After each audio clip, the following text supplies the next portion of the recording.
Welcome to the Pool Nation podcast, where it's all pool talk. And we ain't talking about netting and jetting or splashing and dashing. We're talking about becoming a nation of pool pros. We talk about the latest products, trends, and training in the pool industry. Now let's welcome your host, with over a decade of industry insider experience and still the reigning champion of Marco Polo, Edgar De Jesus, and his co-host, John JJ Flawless, the fastest netter in the West, and Zach the Pool Boy Nicholas.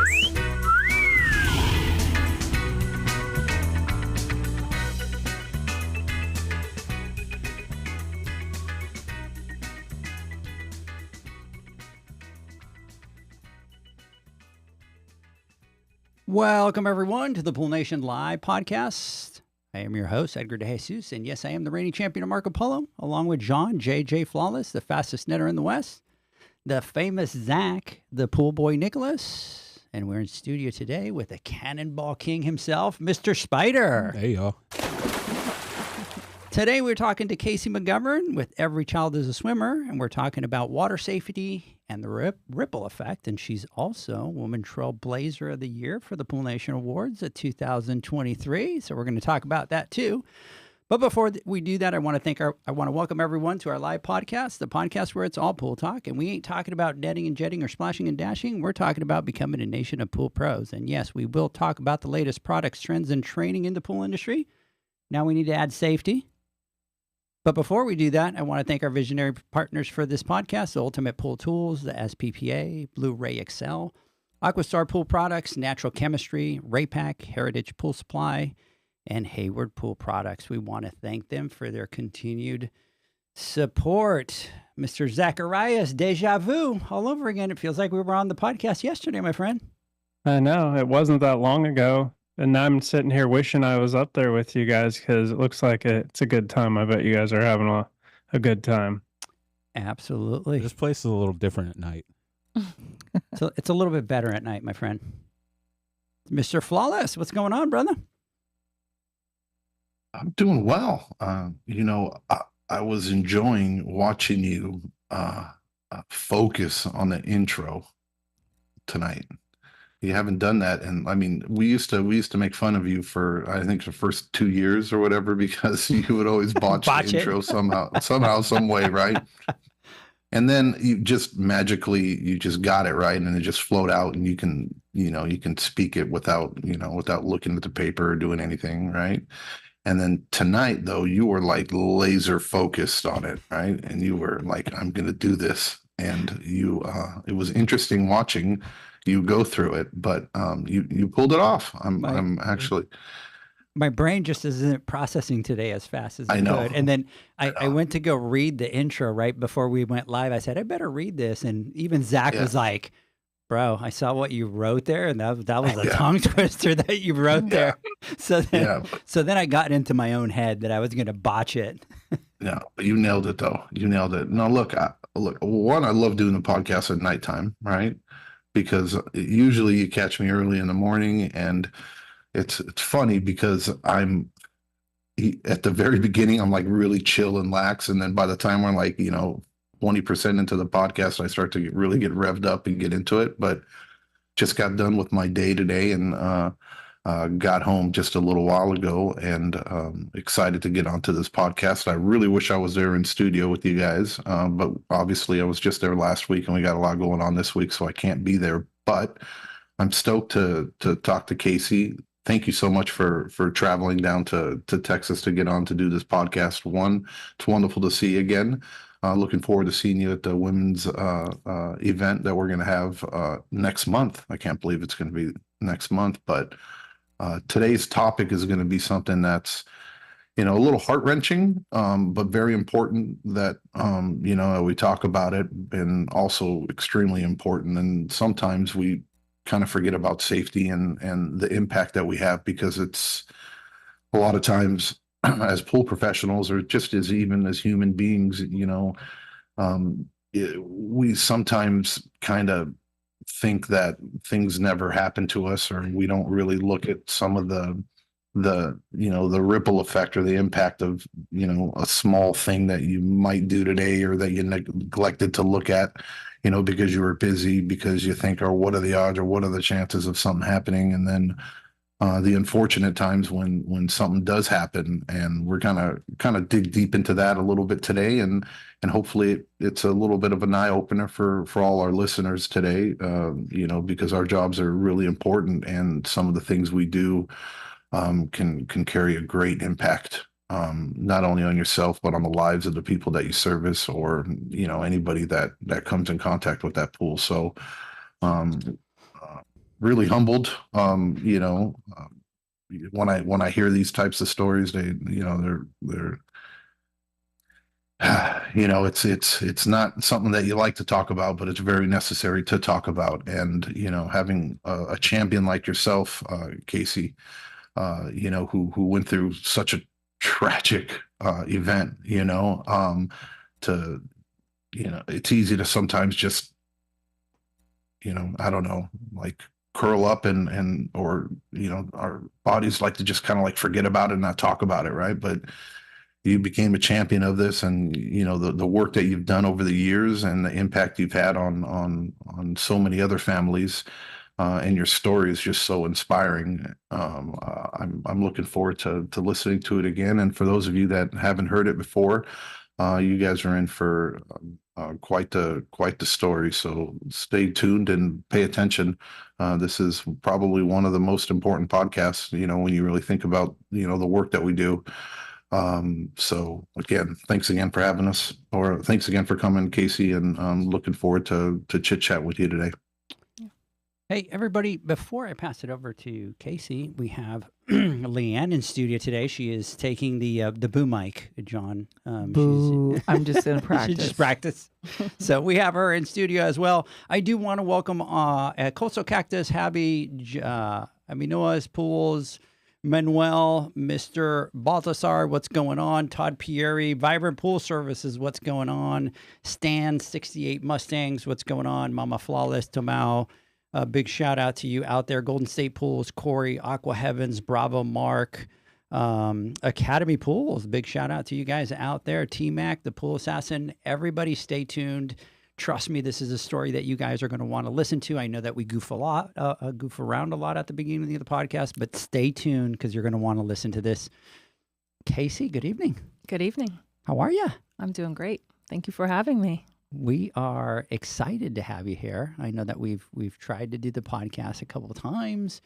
Last time you were how many feet with rain and flooded and airport shut down? It was crazy, wasn't it? We've had to reschedule it a few times. I think the first time was the major rain in Fort Lauderdale that closed the airports. The second was when we passed legislation.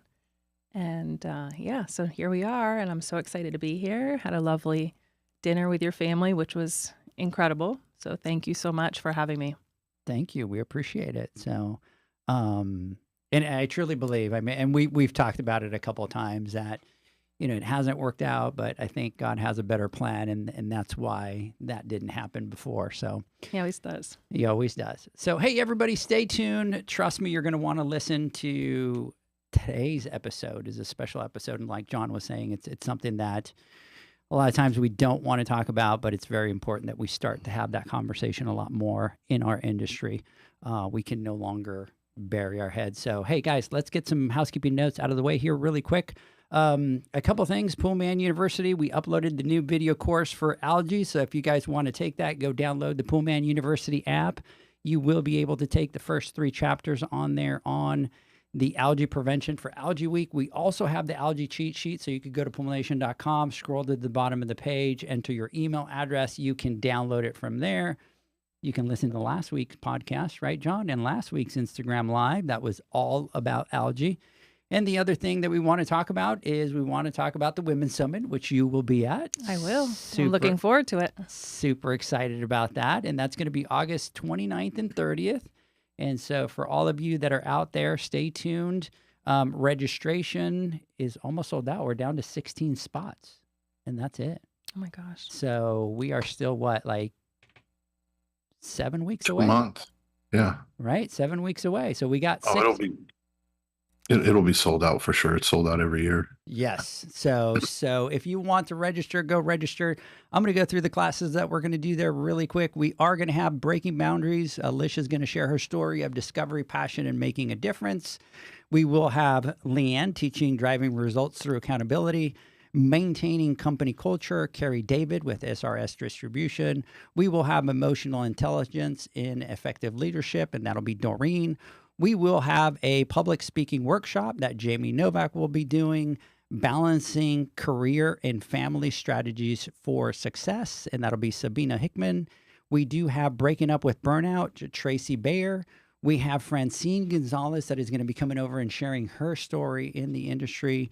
And then we also have Stacy Gearhart, the GM from Rate Pack, that's going to be coming and telling her story. So we're really kind of excited about that. And the last thing two more things here really quick. One, I want to talk about the Pool Nation Spotlights and Insights. The next one is going to be out next Monday. So if you do not get the Spotlight and Insights, go to Pool Nation. Once again, register your email address and you'll receive that. We have a special cover. We just did the photo shoot this last week with the person that's going to be on there, fellow pool pro. You're going to want to check out that story. So go check it out. And the last thing that I want to talk about is the Pool Nation Conference is going to be November 9th, 10th, and 11th in Dallas, Texas. We're going to be doing 4 tracks of education that's going to be technical, hands-on, business, and retail. And you guys are going to want to check that out. We will have an event that we're going to be announcing pretty soon. And then the last thing is the Pool Nation Awards will be held November 13th. And we have in-house Woman Trailblazer of the Year. So you'll have to be there to be able to kind of pass that on to the next person, I'm right? looking forward to that as well. I think that last year was just shocking. I did not expect it at all, but I was honored. And I look forward to seeing who the next Trailblazer will be. To the next Trailblazer. Yeah. And you're ready to pass the baton or not yet? Not yet. Not yet. I think I'll claim that forever. I think that was something that was like, wow, this is incredible. As you should. Yeah. As you should. I'm like, I don't know. I think I'd still always be, I would like to set the course and also have more women join that. I think it's incredible. Yeah. And so, by the way, that category was the pool pros that chose it last year. So last year was the first time that we had it. Okay. And so you won it the very first year. What an honor. I don't know how I rank in that way, but like I said, you guys have open arm welcomed me from the get-go, and I don't take it lightly. I absolutely don't. So hopefully I'll continue to make you all proud. Thank you. We appreciate that. So, and thanks to all the people, because it was the people that voted for you. Yeah. Thank you. Thank you. They got out there and voted. So, and I should have had a speech written, but I really didn't think that I was going to win. So I'm sorry. I just didn't, but thank you. So we're ready for your speech now. Go ahead. Action. No, I'm kidding. Oh my gosh. I'm like, really? No. So. Awesome. So, Casey, to get started tonight, could you tell our listeners a little bit about yourself and what you do? Absolutely. I'm Casey McGovern, and I run the Every Child a Swimmer program. Our program provides Learn to Swim scholarships to low-income families throughout the country.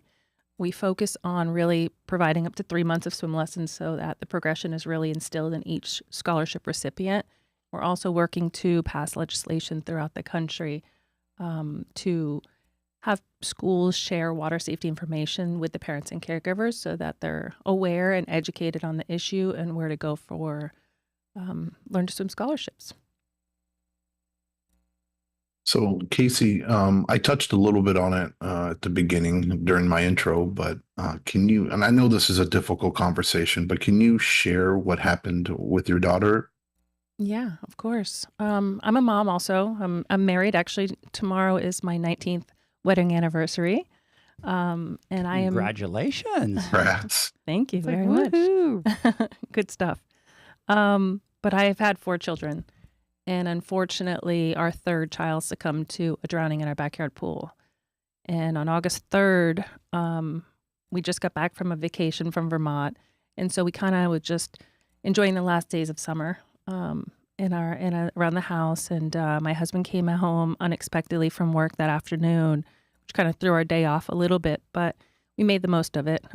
We were a family that spent a lot of time in the water and in our pool. And we get in the water, and both my girls, an 11-year-old, a 3-year-old, and a 19-month-old, the younger ones were floaties, and I thought there was nothing wrong with that. I thought they're swimming. I took pictures of them, and they're floating in the deep end, and I was so ignorant and just realized that they were in the deep end, and look how good they're doing and how cute they look in their little floaties that match their swimsuit, and thought there was nothing wrong with that. And we get out staggered because as we spent the day in the pool, we had popsicles and lunch and just really enjoying that day. I got out to go to the grocery store and just pick up a few things for dinner that evening. My husband got out soon after with the two other children, and I go to the grocery store and come back, and she had gotten up from her nap in the meantime, and I put her in the glider on the opposite side of the kitchen counter while I put my groceries away. And at the same time, we had a gentleman come over to talk to my husband about work. So again, that added a little bit more of a busyness in our home life. So it kind of threw off our schedule a little bit. So he was in the front living room and I was in the kitchen and the other girls were in the bedroom. And so I was sitting, I put her on the opposite side of the counter while I put the groceries away and walked out of the room for a moment to answer a question. When I came back, she wasn't where I had left her. And again, I felt like our house was safe. I felt like there was nothing that could happen at our home. And I didn't think about it. So I went bedroom to bedroom looking for her, knowing that I need to put my eyes on my 19-month-old. Like, obviously I have to do that. And, that's just what parents do. Picking up a piece of laundry, throwing it in the laundry room. And it wasn't until I kind of walked through the house that I saw my slider door open. And so I went out, and again, the pool wasn't even on my radar. We had the fence around it, and I got 3/4 of the way past the pool when I saw the glimpse of him floating in our pool. And I just ran around the pool, and I grabbed her and held her and just screamed to God, help me. And thankfully, my husband heard my screams, and he came out to the pool, took her from me, put her on the coping, and started CPR. And that gentleman that was there had the well-being enough to call 911 because, again, my brain just turned off. And so my husband started CPR and really saved her life in some aspects of the way with what he did. And 911 operator, I remember her saying to me very vividly, "You're not helping the situation. You're not helping the situation. Put it on speaker to the person doing CPR." Because I was probably just losing my mind. And so he put it on speaker and she walked him through CPR until the paramedics got there. I got in the ambulance with them, soaking wet, and was sitting in the hospital room watching her fight for her life. And her heart didn't start beating until we get to the hospital, or we'll get to the hospital. From there, she was transferred to another hospital. And at that time, before we even got to see her, we had police officers coming to that hospital to interview my husband and myself separately. Because again, this is a form of neglect. When supervision happened, a lack of supervision happened, and it falls under the category of neglect. And so they have to do their due diligence to make sure that this wasn't on purpose, And so my husband and I both were interviewed separately to just kind of make sure our stories align, but not close enough that they weren't identical. And at that moment, we just were so angry and so just shook, because you're sitting there watching your daughter fight for her life and they're wanting to investigate you. But we got through that piece of it. And we watched her fight for her life for a full week. But in that time, we learned so much about drowning and how common it was, and that we weren't alone, because when it first happened, I feel like we were the only ones that this ever happened to on the face of the earth. Like, how could this have happened? This doesn't happen to us. This doesn't happen, and it did. And so the hospital staff just really took care of us and allowed us to care for her in any way that we can. They did a lot of tests on her brain and making sure that things were improving. But unfortunately, through the process, they realized that it wasn't because of the trauma, and the brain activity was declining.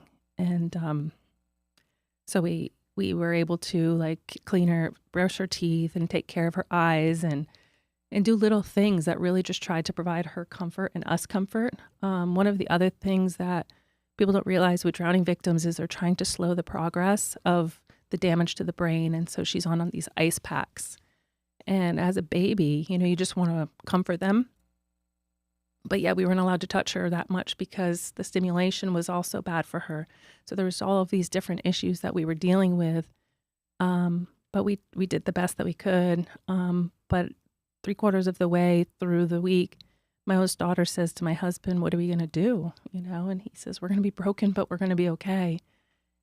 And that just resonates with me. It still sticks with me, that because 15 years later, we're still broken, but we're okay, you know? And needless to say, at the end of the week, their incident happened on a Monday. We had to leave her on the following Monday after we donated her organs. The doctors came to us, and what they did, which was so unique for our family because we had such a big support system, was they pulled us to a room where it was just my husband and I. And that's when they told us that there's no brain activity and that she should not come back. And I think that that was such a huge piece for us because we needed to be told alone. And it was, you know, it's the worst thing you could possibly imagine. And we were alone, and they knew that we needed to be alone. But we went to, you know, we were told we had our moment. And then we went and just held her and did everything we could. We made hand impressions. The kids came to the hospital room, and we had a big slumber party in her room the night before we said goodbye to her. And I just, you know, kissed her and promised her with all my heart that I would never stop trying to educate parents on the risk factors and hopefully save a lot of lives in the process. And August 3rd is coming up, and it's 15 years, and she would be 16 years old, and there's a lot of things we missed out on. And drowning is preventable, and that's what I've been doing. My life's work has been just to commit my life to helping other parents never experience this heartache, because what we felt in those moments and what we have felt 15 years later, people say, well, you have other kids. I'm sorry, but it's not the same. When you lose a piece of your heart's always empty. It's kind of like they said, you know, losing a child is like losing a limb. Yeah, you'll adapt, you'll go on, but you're never going to be the same. And I think that that's a perfect illustration. And so everything in my power and my will, I've committed my life to this. And I'm so thankful that my family and my husband support all of my antics and this drive that I have that just will not stop.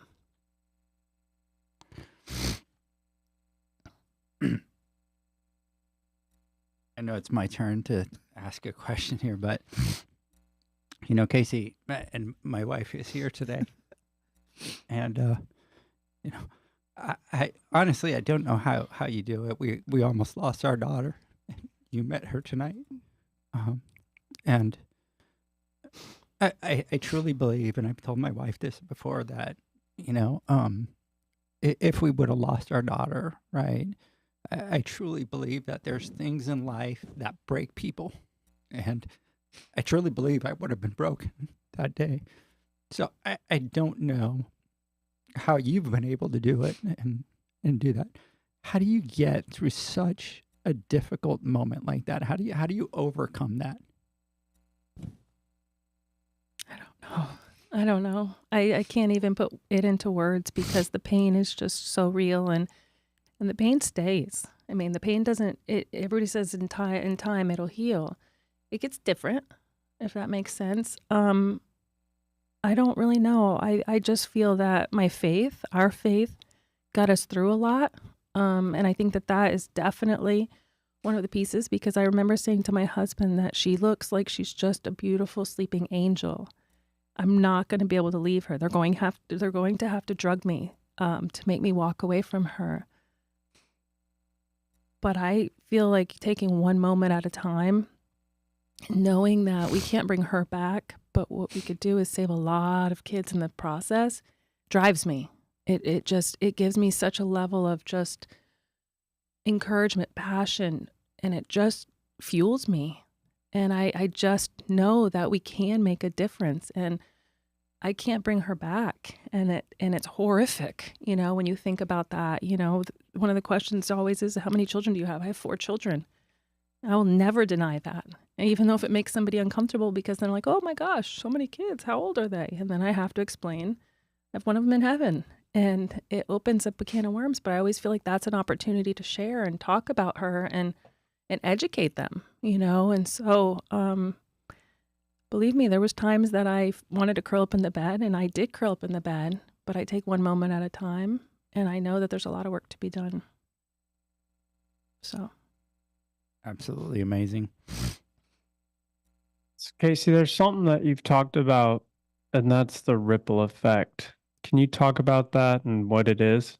Yeah. The ripple effect is something that I don't know if it's made up just by me or what, but I talk about the time in the hospital, for example. The hospital staff there took care of our family, like we were theirs. They allowed so many people to come over. They allowed me to hold her when they changed their bedding. They just became our friends and our family. And they were impacted by M's death as if they knew her. And I just had dinner maybe 2-3 weeks ago with one of her PICU nurses. And she still is at the forefront of Donna's mind every single time she works with a patient. And she's pulled me back in, and we're going to do more work at the hospital that Em passed away at because of that. So the ripple effect is for every family that has suffered a loss. Anybody that touched that child through the process of the tragedy is impacted. First responders, law enforcement, they touch the family. Those things stick with them, and they linger with them. I mean, and if they don't get straight mental health help, I guess, out there, it could have grave consequences. And that's one of the reasons they have such a high suicide rate. And so they're here to pick up a child and bring that child to the next spot to hopefully save that child's life. And if they don't know if the child lived or died, and yet it sticks with them. So the first responders, the law enforcement, healthcare professionals is another factor. The community, the neighbors. I mean, I remember when the 911 operator was on the phone, and I remember a neighbor I had never met because we had a hedge line around our patio in our pool saying, they're coming, they're coming. And then when we leave our house to go to the hospital, come back to our house, and there's loads of flowers at our front door. So again, our whole community was impacted by what happened there. So every person that touches that child to bring them back or help them through that trauma or that tragedy is impacted, and it could have grave consequences. So it's just this ripple effect of trauma, and if it's left undealt with, there's some serious consequences with that. I'm going to jump in here because I haven't heard it described like that, and you're right, and you're bringing back memories of things that we experienced. We had one of the first responders that was actually at the first emergency room that our daughter was at, and he asked our permission, can I stay? Can I stay and wait with you? And, at the time, it didn't dawn on me, but then afterwards, when we saw people in our community going, oh my gosh, I heard about that, or my husband was a firefighter, or my husband responded to that call, or whatever, right? So we had so many people that heard about what happened to our daughter, and we were new in that community too, which was, the school pulled together, the students pulled together, the kids were brand new in the school, they didn't even know her, and they all pulled together and wrote cards and messages, and the teachers were writing, can we bring your family food? Can we do, and it touched us because they didn't really know us. We had not, our previous community, we were there for 15, 20 years. Mm-hmm. This one, we'd been there for a matter of weeks when the accident happened to our daughter. But the first responders were amazing. And that same daughter has a boyfriend right now. Her dad's a firefighter. They've heard of Sienna's situation because it's such a small community. And it impacts them in an amazing way. And when our daughter coded for the first time in the first hospital, when her heart stopped the first time, I remember being more afraid when we saw the looks on the people that were standing in the nurses' station, because when the machines went off and they started to try to resuscitate her and they were ushering us out, everybody was standing up, and the look of panic and fear on these medical professionals' faces terrified us, because if they were afraid, we knew we had reason to be afraid.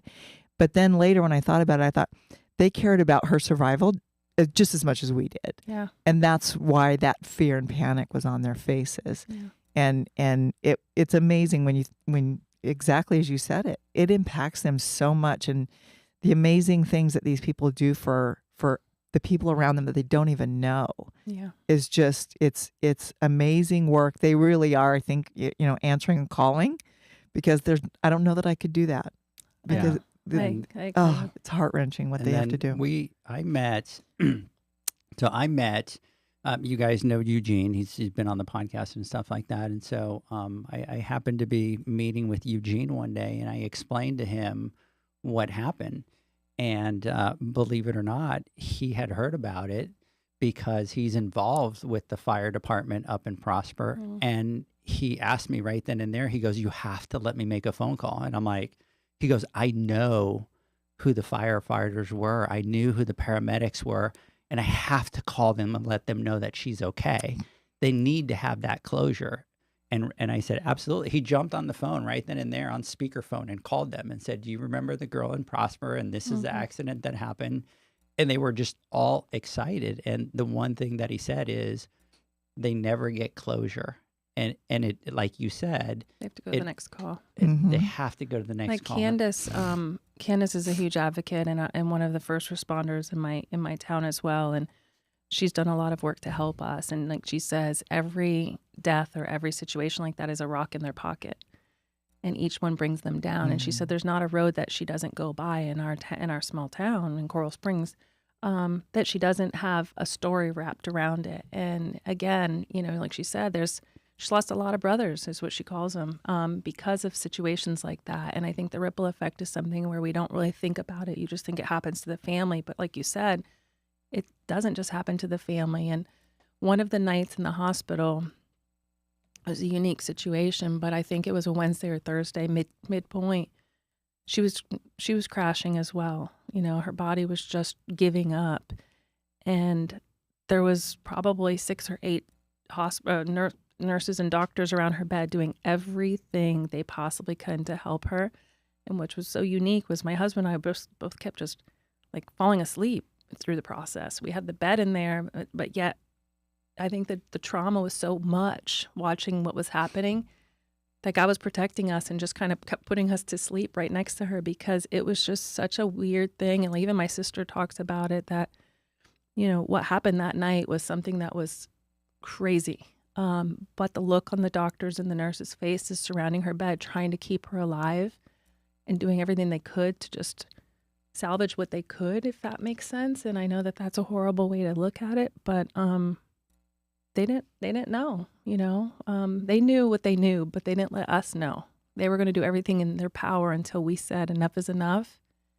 And that's when we decided at that point to talk to somebody about organ donation. And she was able to help 4 families. But we were able to be with her up until that point. I mean, one of the hardest parts was not being able with her for her last breath. But it outweighed knowing that she was going to make a difference for other families. So that was really, really the blessing in it all. But yeah, I mean, I think back at those places and those people and those conversations and those moments, just like you guys do, and it comes back immediately. It's always with you, and it affects them not as much as a parent, but if they don't deal with it, it could have some major consequences for them and their family as well.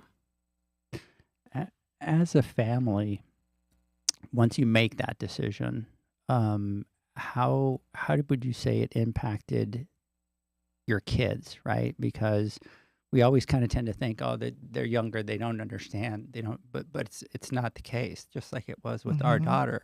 Yeah. What was that like? When we made the decision to donate her organs, or when we had to tell them the reality? I think both.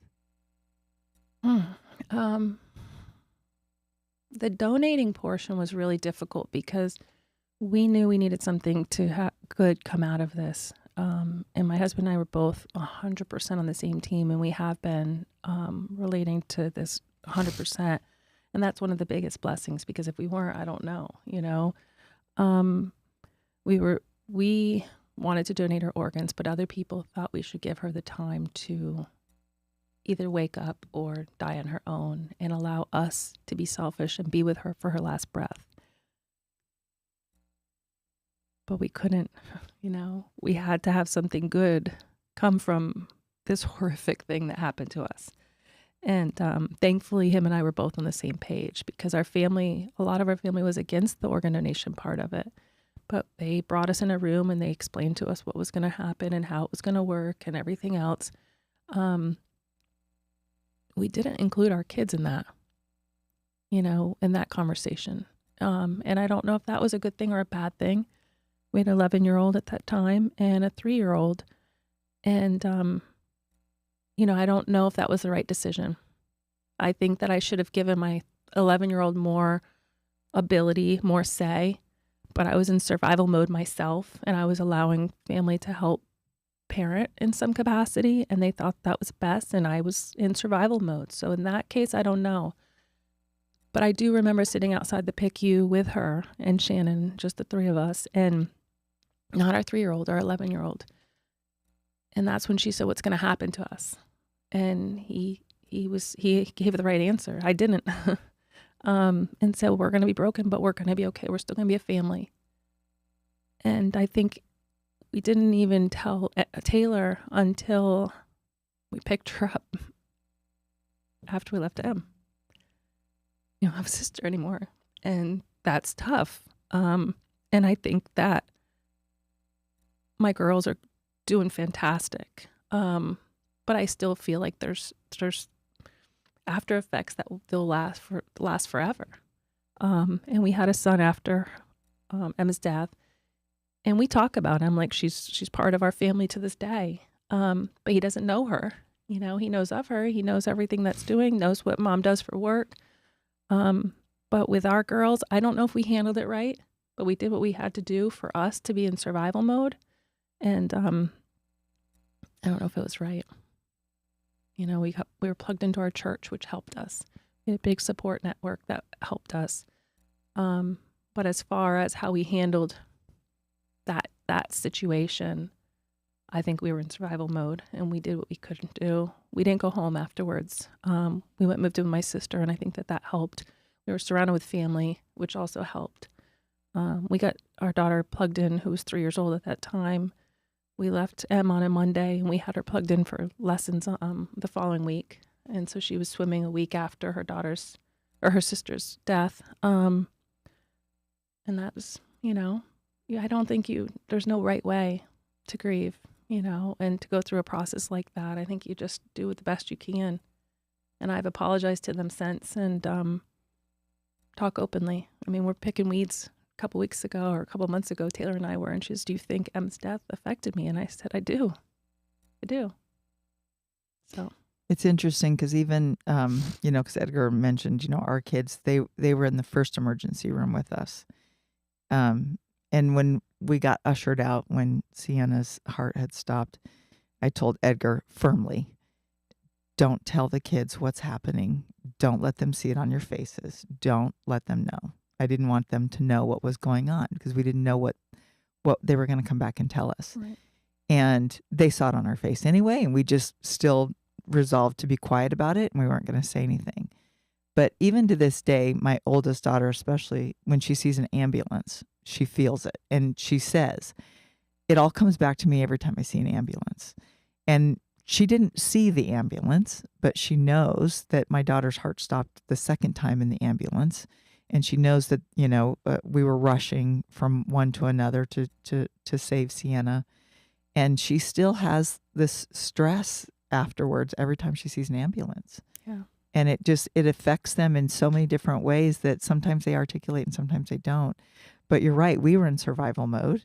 We tried to protect them. We didn't know what to tell them, what not to tell them. Yeah. Because we didn't know if Sienna was going to make it.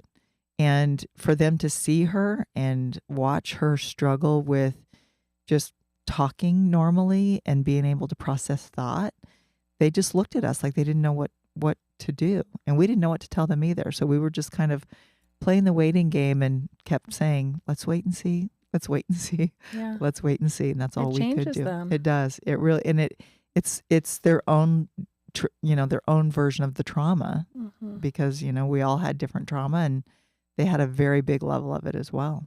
Right. It's heartbreaking for them.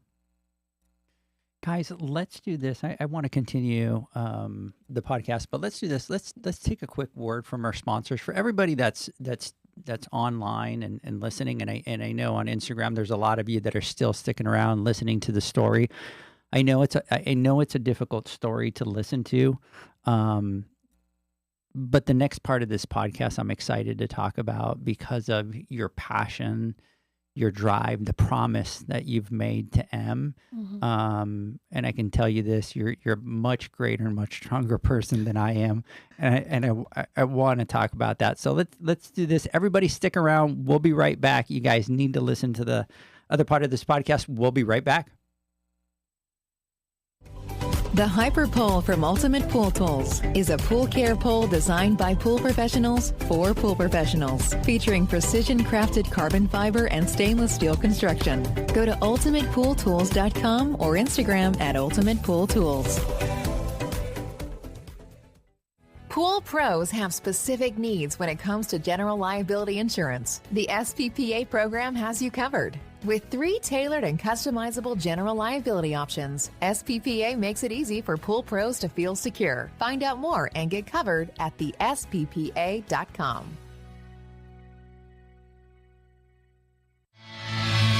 Now available, Pool Invoice. Pool Invoice is a pool billing software created specifically for the pool service and repair industry. It's developed for our industry and only our industry. Pool Invoice is built with recurring billing in mind. You can print, email, text invoices, or even send via WhatsApp. You can add reoccurring or yearly charges, accept credits, and set up autopay. You can even see when customers have seen the invoice. It even has a customer portal where they can log in and see, print, and pay invoices. It has all your customers' information on one page, so you don't need to search through hundreds of invoices looking for the one you need. Just go to the customer profile and it's all at your fingertips. Created specifically for the pool industry, Pool Invoice. Now available at poolinvoice.com.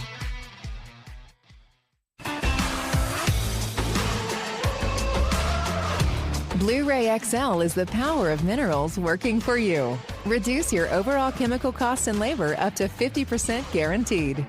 Whether you have 20 accounts or 20,000, Blu-ray XL's direct pricing and free shipping to the pool trade have you covered.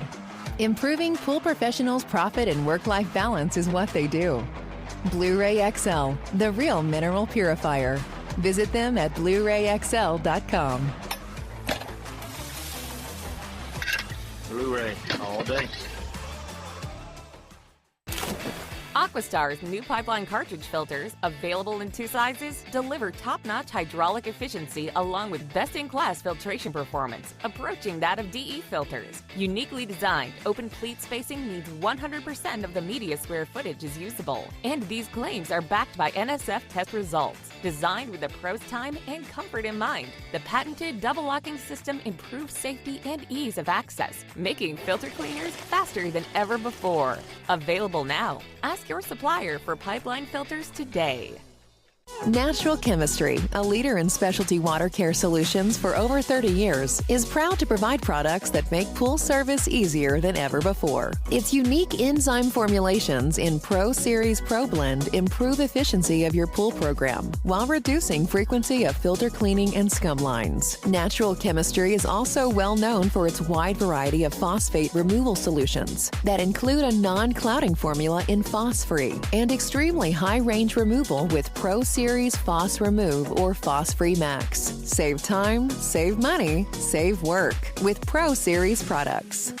Stop sacrificing durability or efficiency with the help of Raypak's new Avia HD models that utilize NITEC, their exclusive industry-first technology. NITEC heat exchanger technology is Raypak's latest solution to superior strength and maximum efficiency when it comes to residential pool heating. With 900% more nickel compared to copper nickel in critical surfaces, NITEC creates an ideal surface to protect against scale formation and erosion without compromising on Avia's 84% thermal efficiency. Learn more at raypak.com/NITEC. The next evolution in lighting is here. Universal Color Logic 2.0 from Hayward.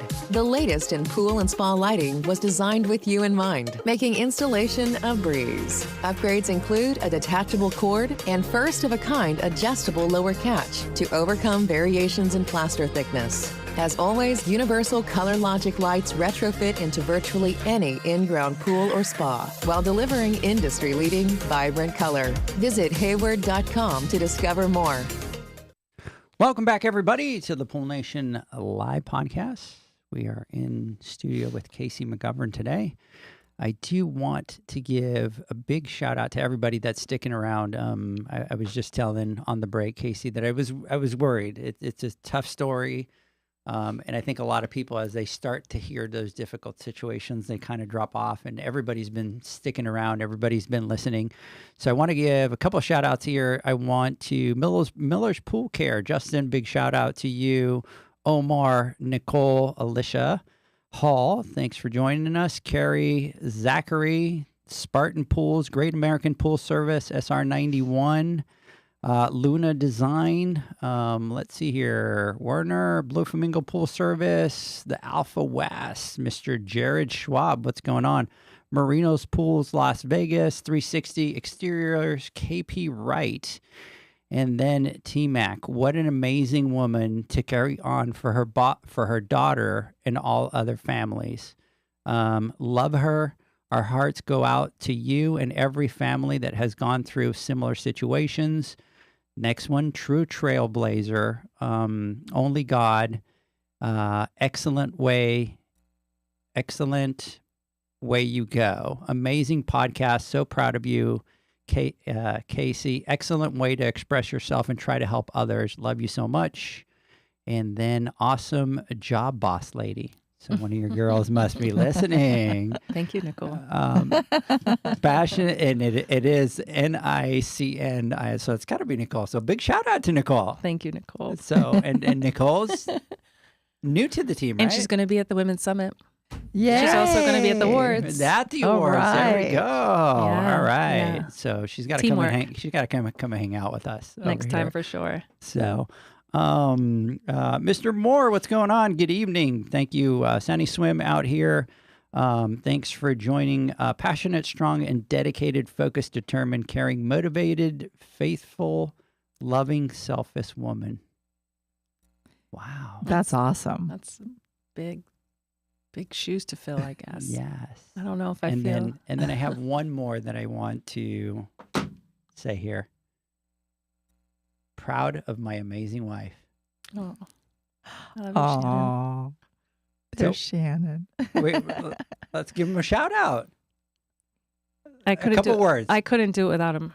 I mean, we are the best team ever, and he's been cheering for me from the sidelines and allowing. I don't know if you'd say me to get the credit because I don't want to get credit for any of this, but allowing me to do what I do and chase this for her, for all of the kids out there, and he's allowed me to do that, and he's worked his tail off for that to happen, and I couldn't be more grateful.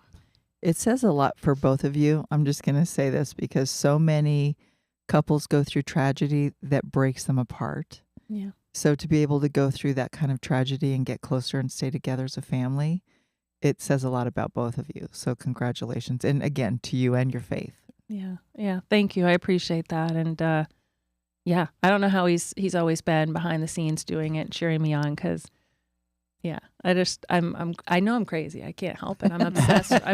I'm obsessed with keeping the promise. I'm obsessed with the work that I do because it's my life. And like I said, it's a drive that I can't stop. And I see like a little progress and I'm like, we're so close, but we're so far, and he supports it, he supports it. And I could not be more grateful. That's awesome. So big shout out to him for all the Yes. support and all the love. Coastal Cactus, ending the stigma of talking about trauma is noble. I'm a first responder and had lost friends along the way. We keep going for them. Mm-hmm. So Thank you.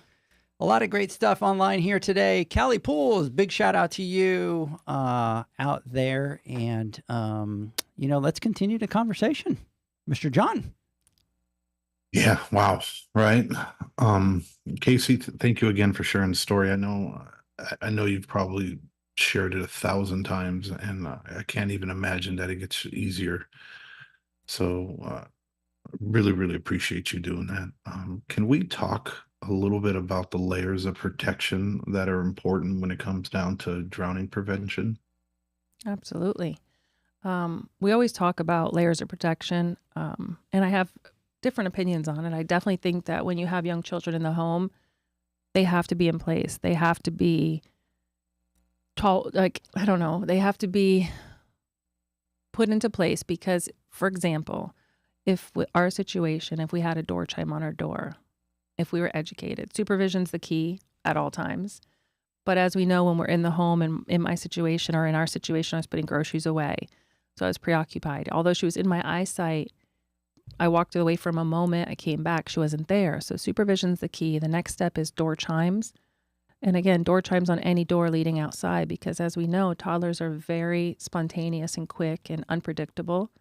And that one day, they could never open up a slider door, but that one day they do. So the perfect storm occurred and they'll open the door. And so if you're loading the dishwasher, going to the restroom really quick, that door chime will open up or sound and alert you that that breach, that layer was open and compromised.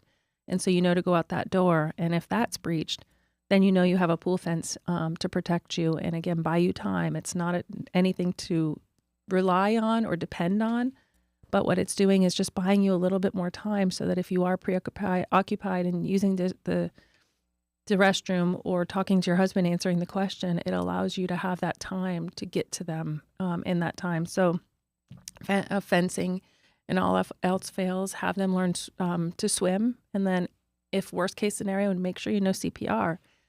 But when I say all those layers of protection, which is great, and we all should have those in place, especially when there's young children, teaching them to swim and starting as early as 6-9 months when they become mobile is absolutely the best thing and really the only thing that I could recommend at this point. Having those, I think people become reliant on those, and you become too comfortable relying on those layers of protection. But the only thing that you could do to safeguard your child is by teaching them to swim. And we could learn lessons really early because of what we learned and what we suffered through. My son, who was born about 9 months after our daughter's passing, he was swimming the width of our pool by his second birthday. And again, it can be done. Started early is just so crucial, but teaching them to swim is probably the utmost thing that you should always do, and make that be your first sport that you get into and your first activity that you sign your child up for before football, t-ball, dance. Get them into swim lessons, because that is the only sport that will technically save their life. And so layers of protection's good, but I also really think swim lessons as well, because I think too many parents get too dependent on those layers. I don't know if I answered it right. No, yeah, no. Sorry, John, were you going to say something? No, perfectly. Yeah. No, and I think it's very important. And I mean, we hear it talked about, and it's just like sometimes it's just like, oh, okay, swim lessons. But as parents, as professionals, especially being responsible in that, having a piece of responsibility in that backyard, we just. I don't think sometimes we take it as seriously because we always fall into this false sense of security that things will just never happen to us, right? Until it does. And then unfortunately, when we talk about something as important as this, when it does happen, it's, for the most part, it's too late, right? And we talk about hindsight's 2020, and as pool professionals or as parents or as human beings,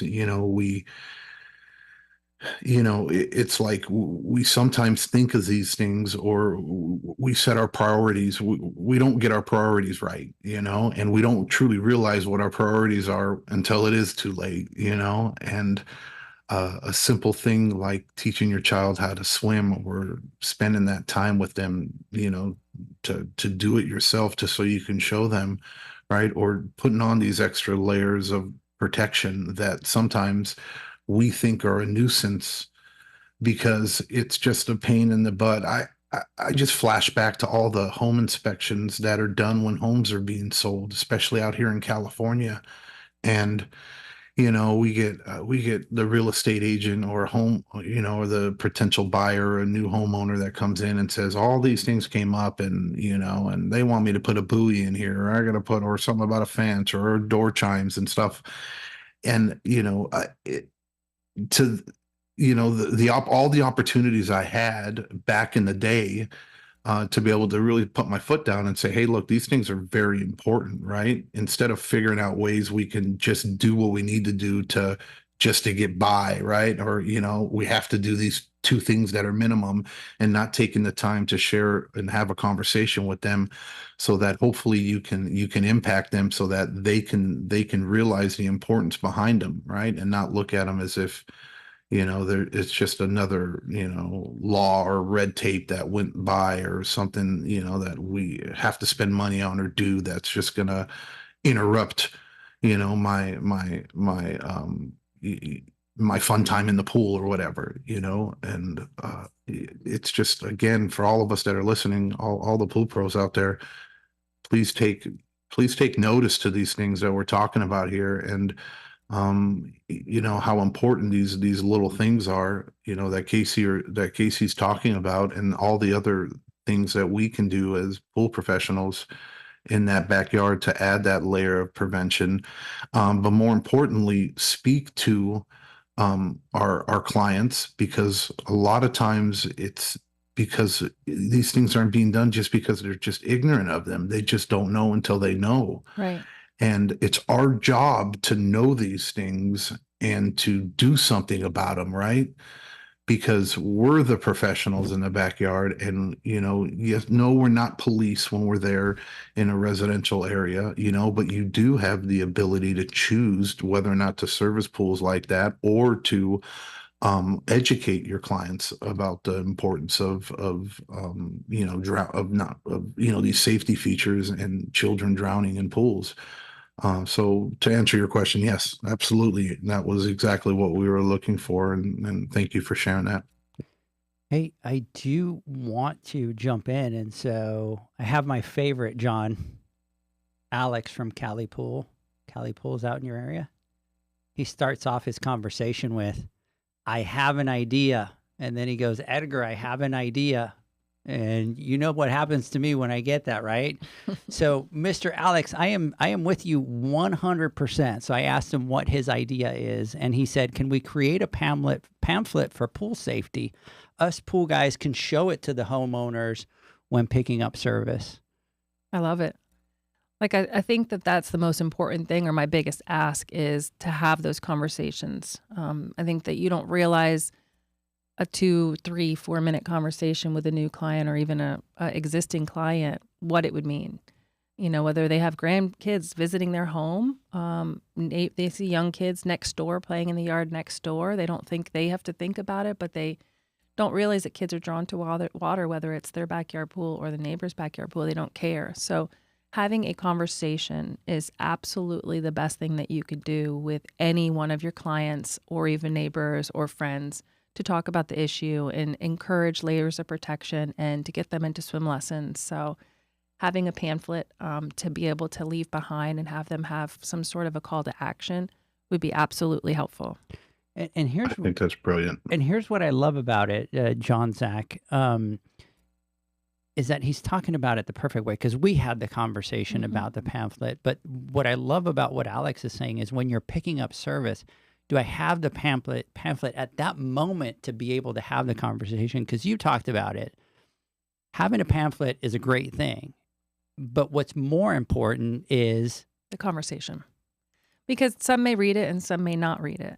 And so I think that if you have the pamphlet to reinforce what you're talking about and have them act on what's said in the conversation, also in the pamphlet, I think that speaks more and gives them more information. And you're all welcome to share my story and share what you heard tonight, and just so that they could act on it and understand that they never want that to happen. And I think that with drownings, the misnomer, the stigma is that it happens to those type of people. It doesn't happen to me, or it couldn't happen to me. It only happens to those type of people. And it doesn't. It can happen from the richest of the richest to the poorest of the poorest. And so having these small conversations and then having a leave behind afterwards for them to actually act and do is something that would be so crucial. I have a little message here that I need to read. So let's do it. Long story short. Wait. Let's do it. Can you read this? Let me read this. What an amazing, gut-wrenching story. Not a dry eye in our house.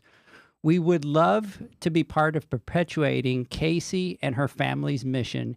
Your story and dedication is so inspiring that on behalf of Aquastar family, we would like to donate $10,000 to Every Child is a Swimmer.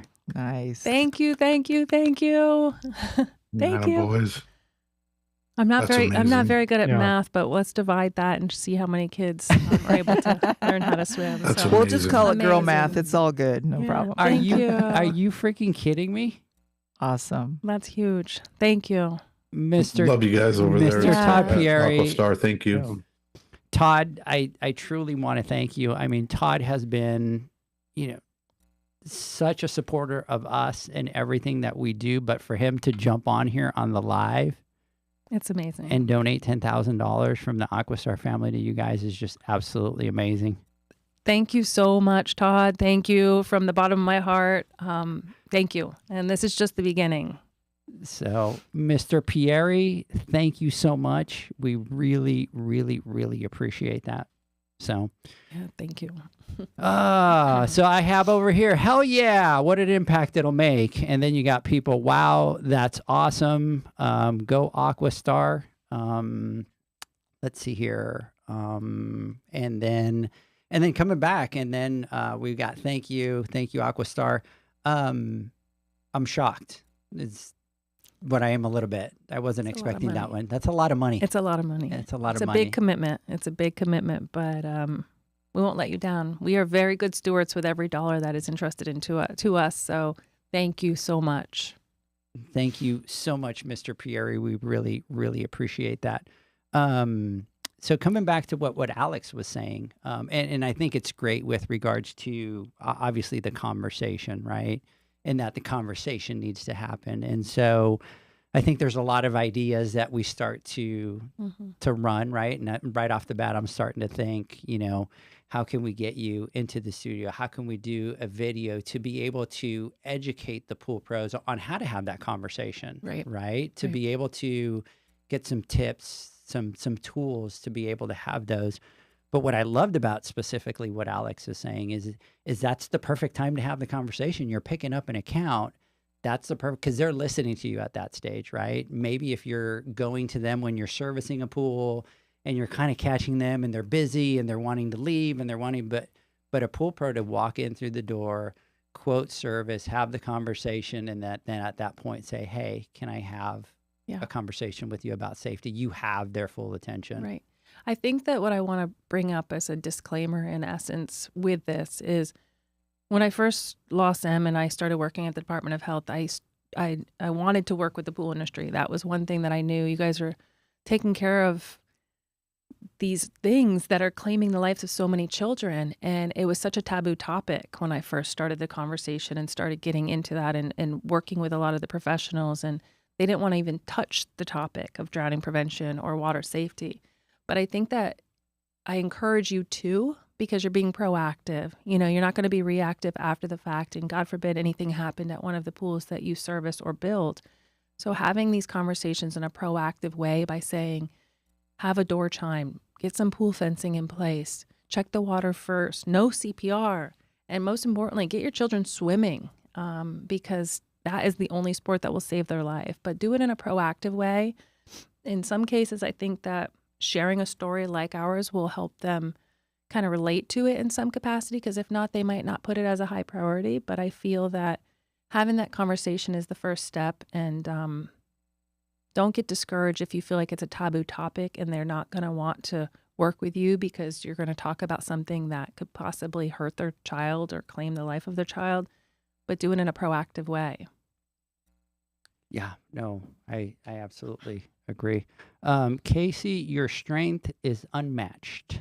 The pamphlet, here's where I love it. So here's where our community starts to build on top of it. And this is where I get excited.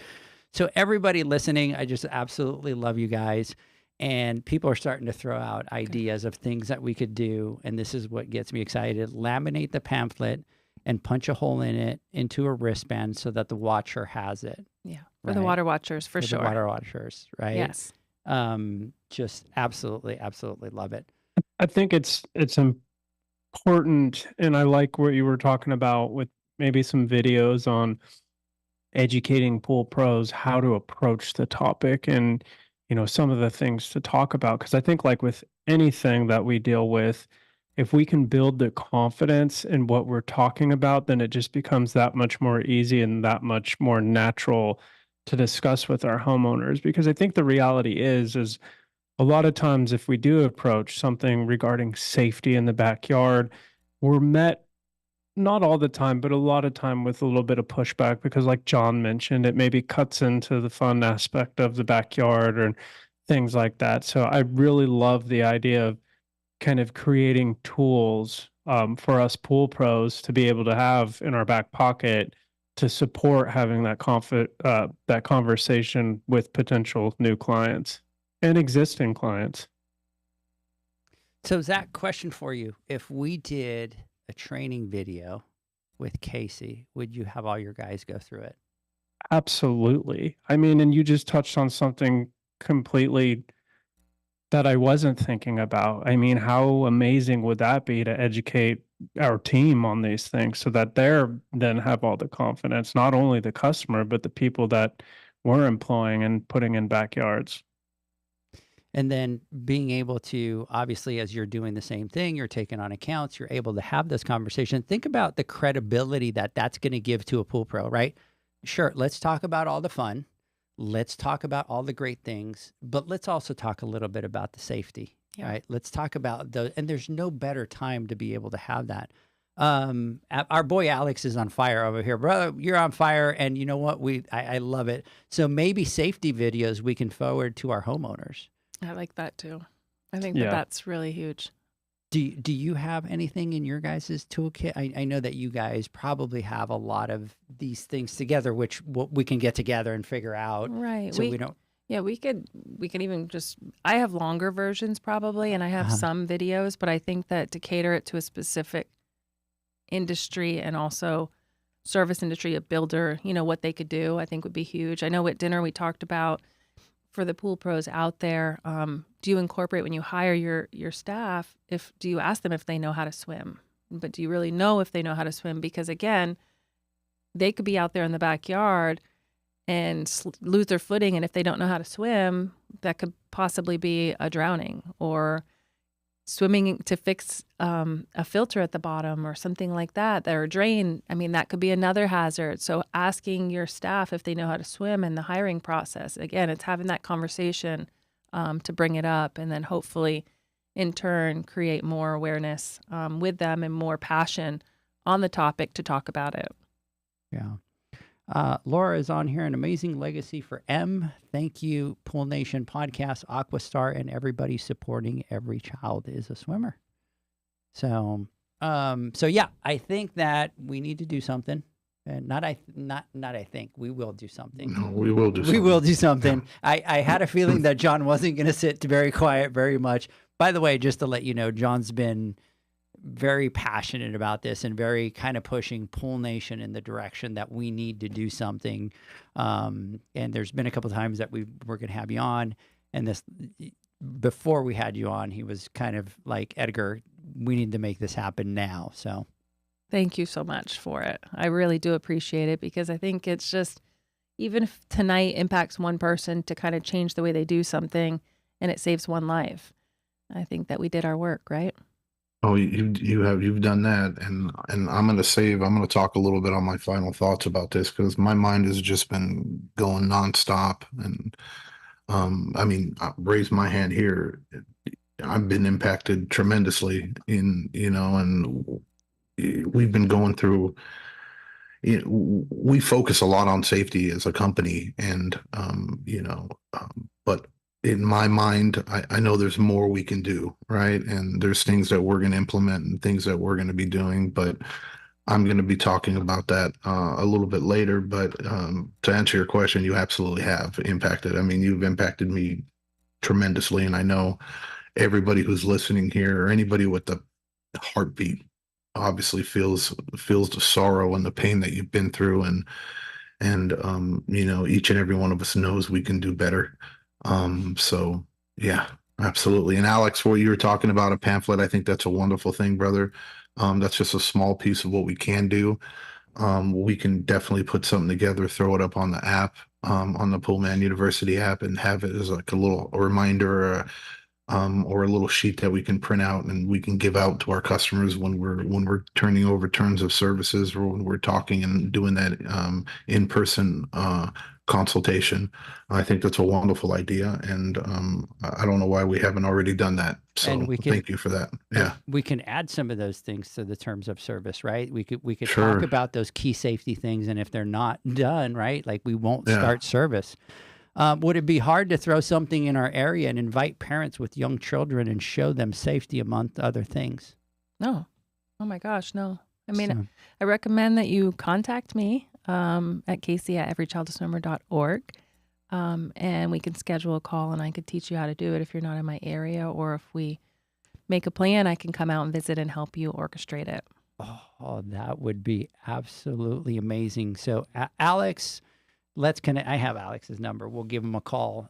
Alex, love everything that you're talking about over Yes. here, and this is another great point over here to be able to talk to parents, because it's not just parents that have pools, right? I mean, water safety is water safety, and it needs to be talked about Everywhere. to every parent. Well, I think that with water safety and drowning prevention, I think that they think it's a summer problem, Mm-hmm. first and foremost, or we don't have a pool, so they don't have to really think about it. But you vacation, you drive to work. I mean, there's just so many different areas. And like you asked, what would be the one thing? I'm like, there's so many ways that a drowning can occur.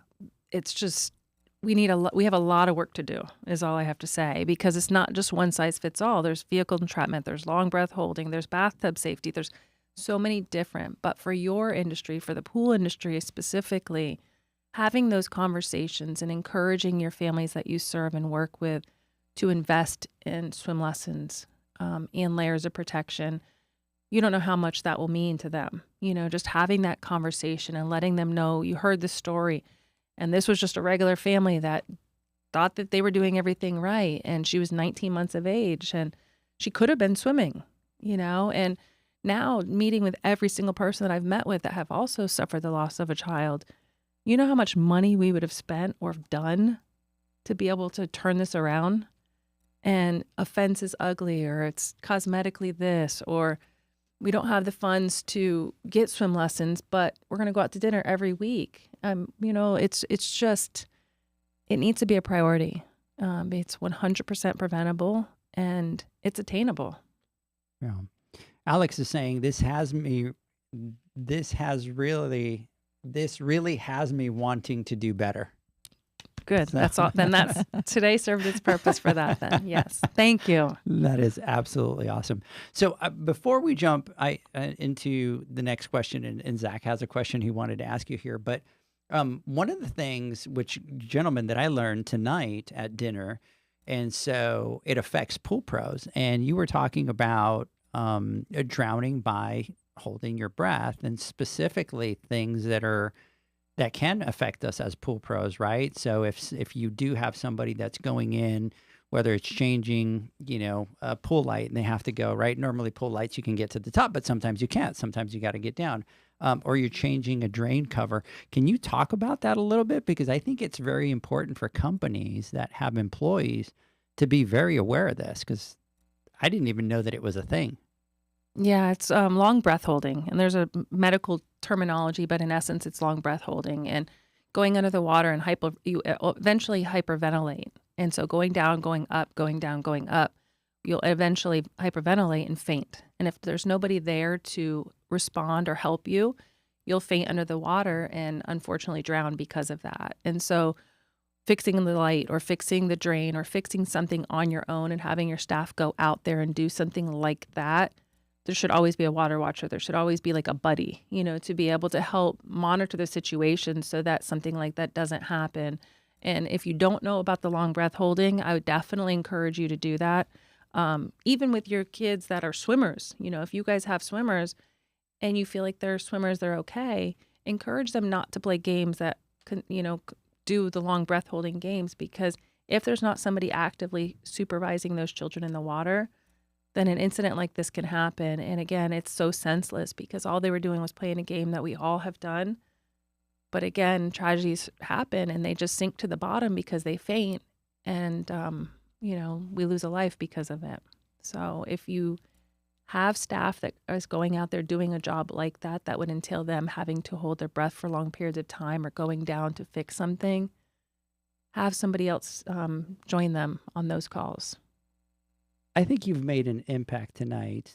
We're fired up. There's a lot of pool pros that are fired up. And I'm ready to read you another comment that's on here. Okay. Are you ready? I'm ready. And this one comes from Todd Pieri and says, as Casey said, this is just the beginning. Oh. We look forward to exploring more on how we can help. Thank you, Todd. So, I'll wait for your call. I'm ready. Thank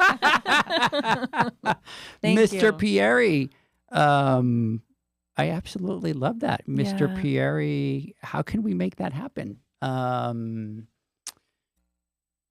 Pieri has me thinking, I just can't say it out loud because then I could get in trouble with Todd. Right? No, normally it's John. Hey, John, are you going to throw something out there and throw Todd into the bus? John's going to spend Aquastar money. Do it, John. No, I'm just, look, I can't say how thrilled I am that Aquastar is stepping up to the plate and doing this. Yep. And I can't say that I'm surprised either. They're just a wonderful group of people out there, that really love our industry, and they want to do better for us in multiple ways. And them stepping up to the plate and doing this is, like I said, it's not surprising. And again, you guys, Aquastar, you guys are absolutely amazing. Obviously this is a very important topic, and Casey, I know that you doing what you're doing, and you can get your word out and you can try your heart out, right? But you're not a billionaire, and I'm sure if you had $1 billion, you'd spend $999 million. Yeah, you know what I mean? Fighting and putting it into this. But in reality, your cause needs money in order to help spread that message and get it out further and quicker so we can impact more. And I'm sure that $10,000 down the road, and we talk about the ripple effect, right? One little bit here and what it does, maybe a generation down line, or 5-10 years from now, it might save another child from going through, and a family going through this tragedy. So again, you guys are just kick ass over there, Aquastar. Thank you, Todd. Thank you, team. You guys are amazing. And I know when Todd says that there's going to be more involved and there's going to be more down the road, there absolutely will be. So I'm looking forward to seeing what you guys have. Talk about a group that's passionate about safety themselves. Mm-hmm. I mean, in everything they do, safety is on the forefront. So I think it's absolutely awesome. And guys, I have an idea. You guys ready for it? I'm ready. I say that we connect both of you guys, right? We connect both of you guys. Whatever it is that he has planned, because if Todd is saying that he has got something planned, he's a man of his word. Okay. And then we bring you both onto the podcast, and then we announce what it is. Sounds perfect. Yeah? I'm in. You in? I'm in. Count me in. Todd, are you in? Tell me when and where, and I'll be there. I love it. Mr. Todd Pieri, I know you're listening. Tell us what you think, and we will make that happen. Aquastar, more like a rock star is what people are saying online. Yeah. Absolutely. There we go. That's awesome. Thank you awesome. for that. Thank you. Really appreciate that, but would love to do that. Would love to be able that we would be honored Done. So here's what's going to happen. As soon as the podcast is over, Mr. Pieri, I'm going to call you. Okay, we'll call him from here, Casey. Was it his bedtime? He's 2 hours before. He's not like Zach that goes to bed at 8, so Okay. we're good. Okay. And then what we'll do is we'll get you guys to connect. I'm wherever you need me. And I then will I'll be there. And then I'll pick a date. I'll call John and Zach. We'll pick a date for the next podcast so that they could be here. And then we'll do the podcast. What do you think, boys? We in? We'll be there. We'll be there? 100%. Will you be coming to 100%. Texas, guys? Yes. Todd, will you come to Texas? Yeah, he said he's in. He Absolutely. said he would be honored. I'll come back to Texas as well. You'll come back to Texas? So done. All right. All right. So Zach, I'm sorry. Go ahead and jump in. I know you've had a question that you've messaged me like 4 times that you have, and I keep talking over you. Because I think it's an important question. And Casey, what I want to ask is if you can tell us about Every Child is a Swimmer and how the program works. Absolutely. First and foremost, if there's a swim school out there that is looking to help the underprivileged children, all they have to do is visit everychildswimmer.org. And on there's an application that they fill out. It's pretty basic, but it talks kind of the nuts and bolts of how their program is run. We vet them at that point, making sure that they can follow the progression of the skills for each scholarship recipient or each child that they serve. And they have a 6-to-1 ratio or below, making sure that they, again, maximize the time in the water and the instructional piece so that we know after we leave that child or that scholarship recipient that they will have the ability to save themselves or be able to get out of the water or float until help arrives. So we vet them. We give them an award letter. They sign a grant agreement. They send us over their proof of insurance, and they're good to go. They get a line of credit with us. There we kind of work with them with giving them some pointers to really find those pockets of community members to serve. Anybody that makes below a $50,000 annual income is an approved process. So the swim school is required to verify or validate that they're need-based. So it could be anywhere from a tax return to a Medicaid card. Foster care families already pre-approved. And from there, they start lessons. And they get anywhere from 12 lessons to 20 lessons in a small group size so that we really follow that progression. And after the fact, they send us a final report showing how many children or how many lessons that child received, what the skills were at the beginning of the lessons, what the skills are at the end of the lessons, and then we pay them after the fact based on that. And on average, each scholarship recipient costs anywhere from $300 to $500 per child for that to happen. That's awesome. You were able to get a bill passed, and I think you're working on a couple more if I'm not mistaken. Can you talk to us a little bit about the bill that you passed and the work that you're currently working on? Yeah, absolutely. So we passed the Every Child Swimmer legislation in Florida in 2021, and we had the same success in Georgia and Arkansas in 2023. We're hoping to pass it throughout the entire country so that every state throughout the country shares this information. But what it does is it requires all schools K through 12 to share water safety information and safety tips, just kind of like what you talked about with layers of protection. But it also encourages them to share either the Every Child Swimmer's website or where to go for local swim lessons. And so we're hoping with that being said is it educates those parents, letting them know that this is a hazard. This is something that they have to start thinking about.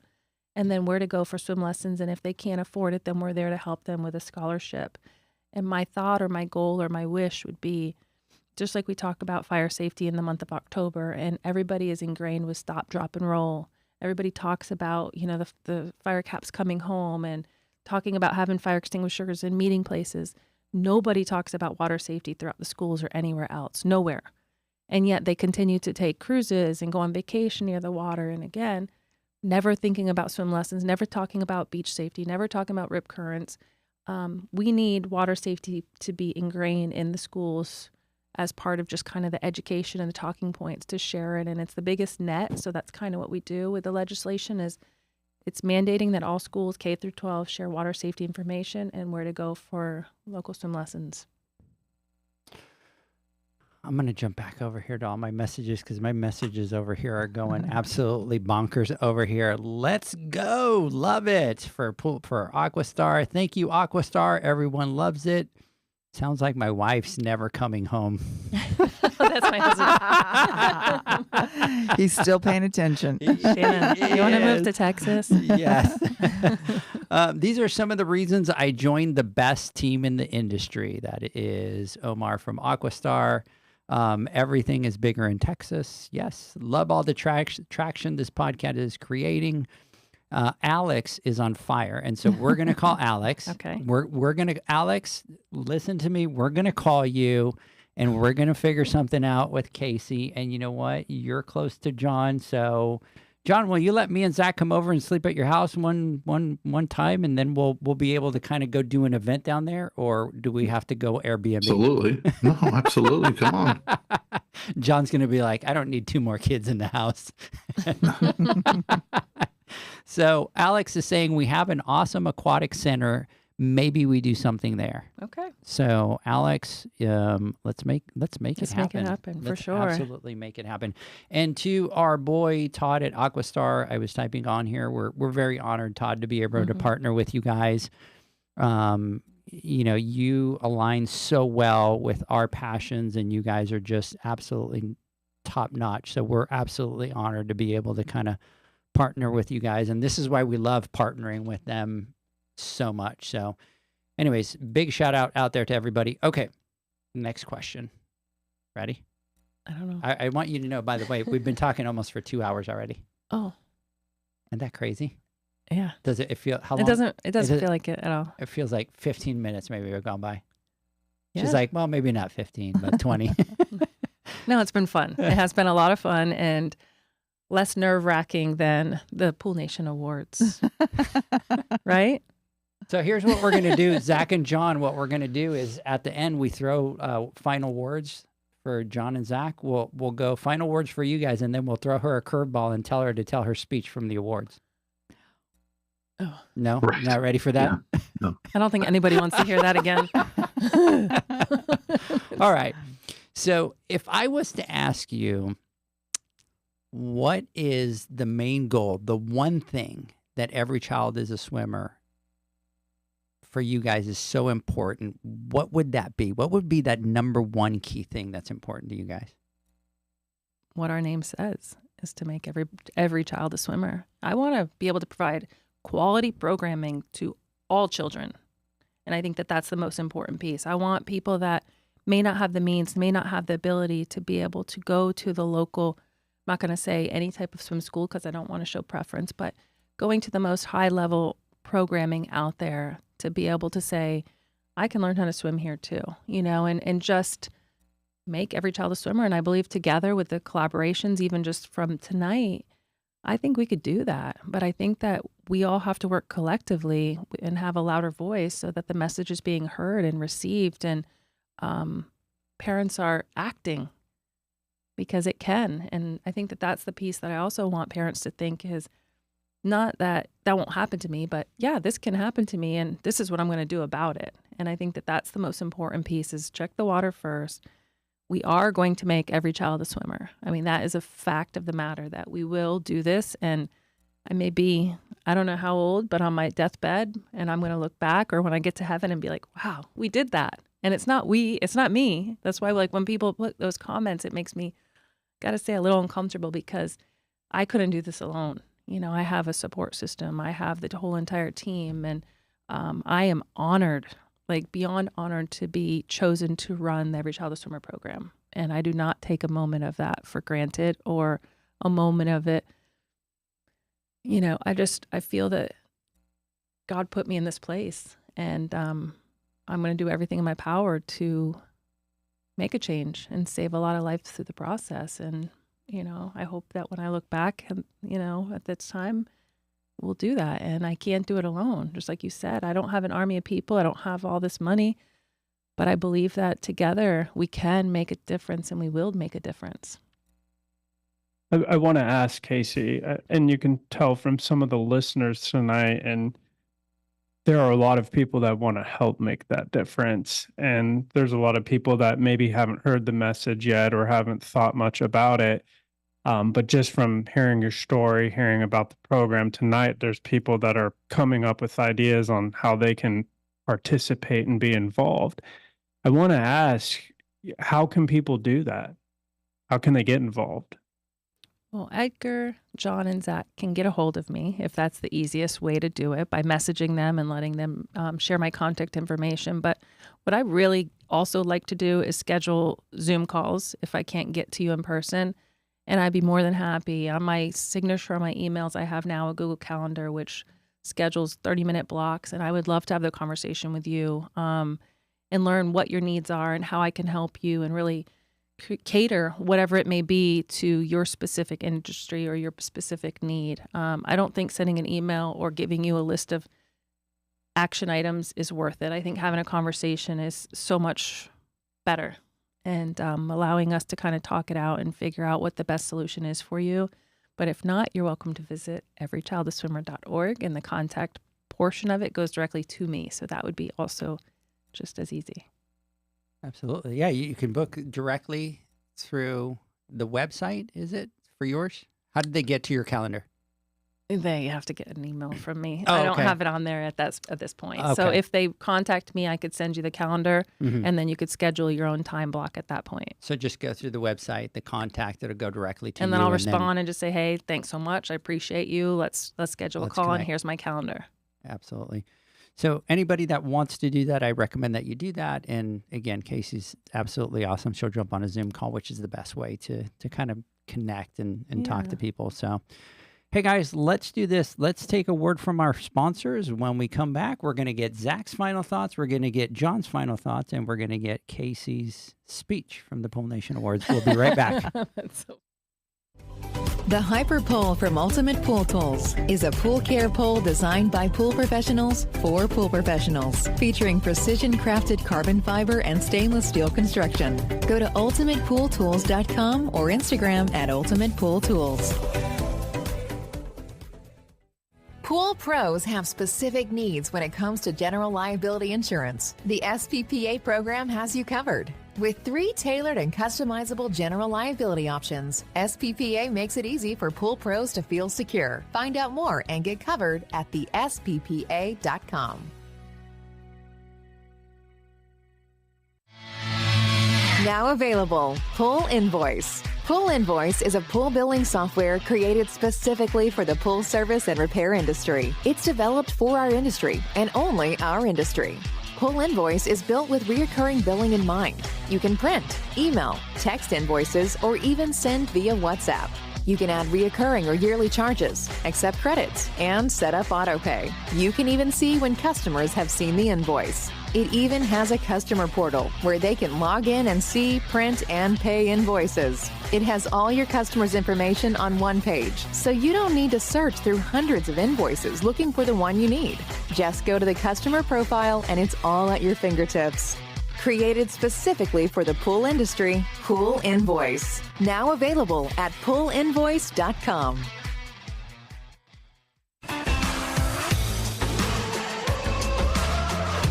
Blu-ray XL is the power of minerals working for you. Reduce your overall chemical costs and labor up to 50% guaranteed. Whether you have 20 accounts or 20,000, Blu-ray XL's direct pricing and free shipping to the pool trade have you covered.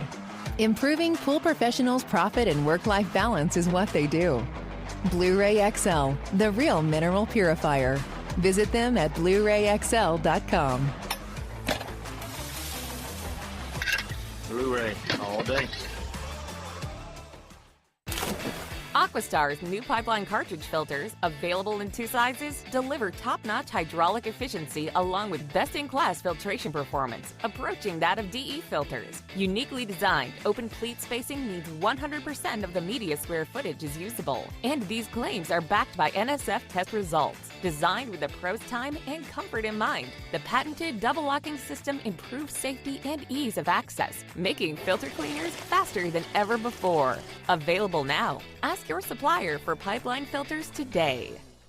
Natural Chemistry, a leader in specialty water care solutions for over 30 years, is proud to provide products that make pool service easier than ever before. Its unique enzyme formulations in Pro Series Pro Blend improve efficiency of your pool program while reducing frequency of filter cleaning and scum lines. Natural Chemistry is also well known for its wide variety of phosphate removal solutions that include a non-clouding formula in Phos-Free and extremely high-range removal with Pro Series Phos Remove or Phos-Free Max. Save time, save money, save work with Pro Series products.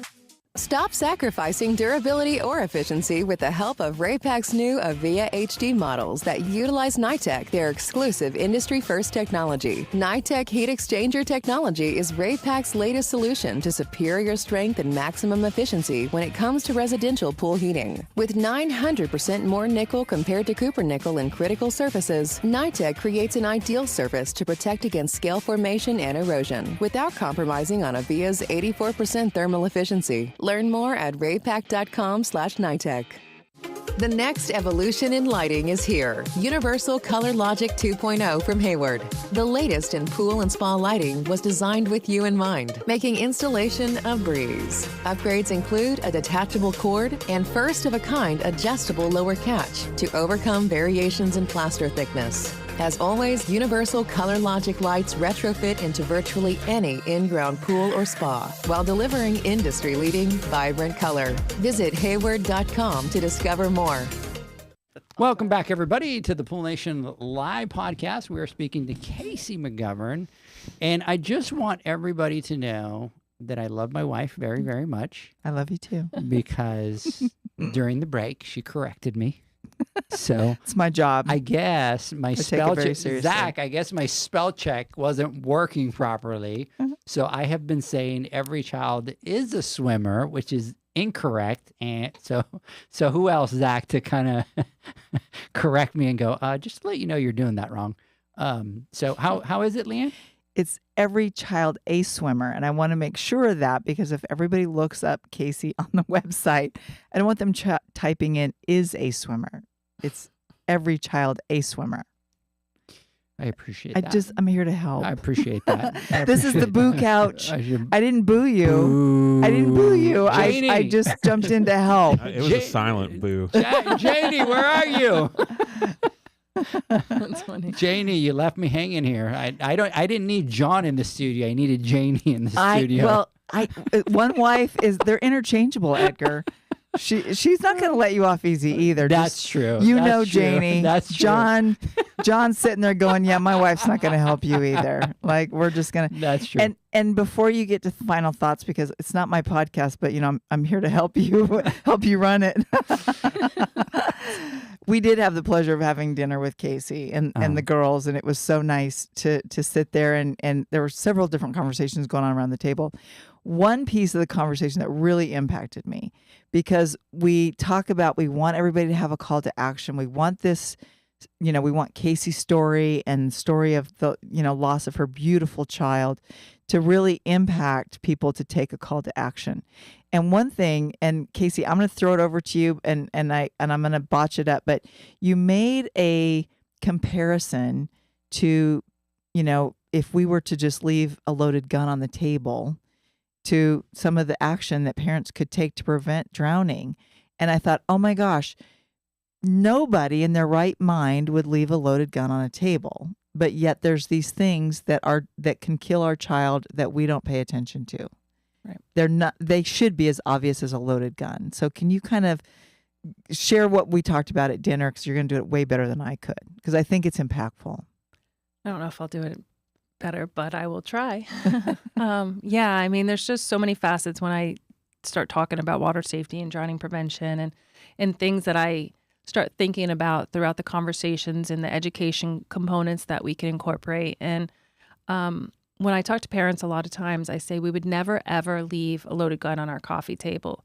Why would we leave a great big body of water in our backyard unprotected? And it's the same kind of comparison because drowning is the number one cause of death for children 1 to 4. It's the number 2 cause of death for children 5 to 14. And yet we don't talk about it. We don't talk about water safety like we do gun safety or anything else. It's the number 1 cause of death. I wanted you guys to all just let that Crazy. really sit with you, because being the number one cause of death for children 1 to 4 and the number 2 cause of death for children 5 to 14, that's tremendous, and it's 1,000% preventable. And so the more we educate, the more we talk about it, the more we are proactive with this messaging, I think the safer we will be. It also states CDC reports, because I think this is also a valuable piece of information for you guys to have, is for every 1 death, there's 8 people impacted by a non-fatal injury, which means they were submerged and they needed to be hospitalized, which who knows the comparison or how well they're going to recover after that. But they went down and they had to be resuscitated and they went to the hospital, which means in some capacity they're going to be impaired. Think about 4,000 lives being lost to drowning alone, and these are preventable.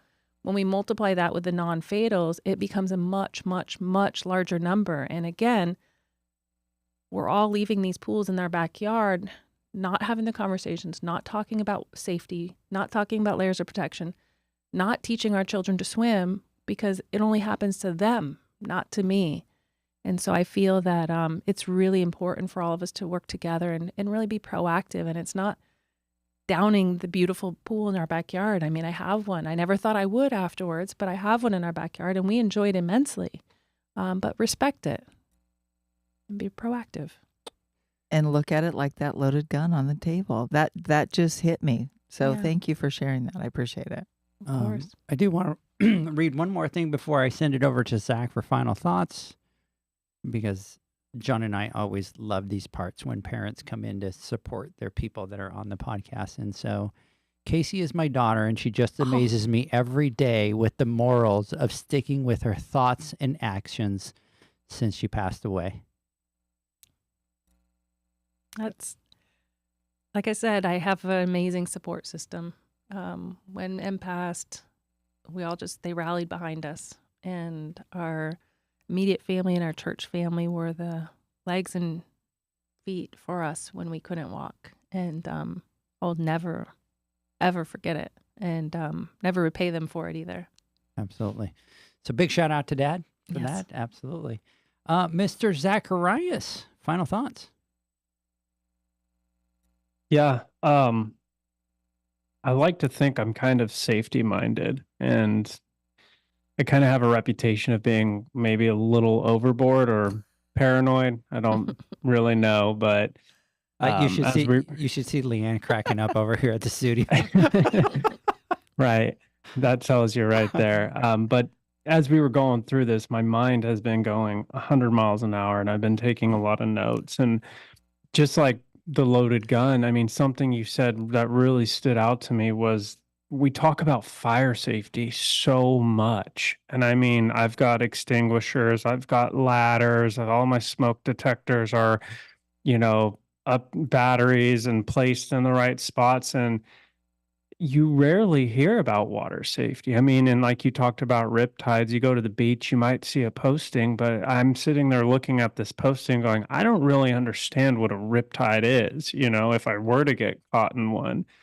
So that was just really interesting to me. And I think I would like to encourage everyone, and I'm kind of a challenge to myself as well, to get involved by spreading the word. And I think we can all do a better job of doing that. And we talked about it, raise awareness with our customers, raise awareness with our team, and just really try to make it not that taboo conversation that you were talking about, and just something more proactive. Right. So I think it's really important. And Casey, I just want to say thanks again for coming on and talking with us. And I think it made an impact for sure on several people listening tonight, myself included. I know John and Edgar. So I appreciate it. I appreciate it. I'm honored to be here, to be invited, to be part of this. Part of my speech, which I will remember, is that from day one, the pool industry has not judged and just had open arms and supported everything. And for that, I'm really grateful. So thank you. Mr. Flawless, final thoughts.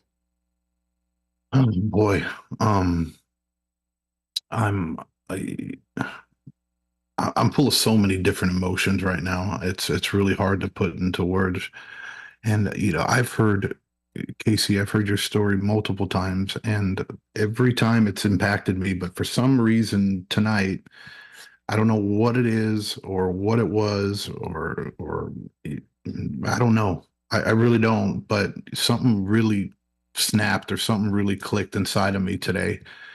And I can say that, what an amazing podcast, and probably one of the most difficult podcasts. It is hands down the most difficult podcast I've ever done, and I'm sure for all of us.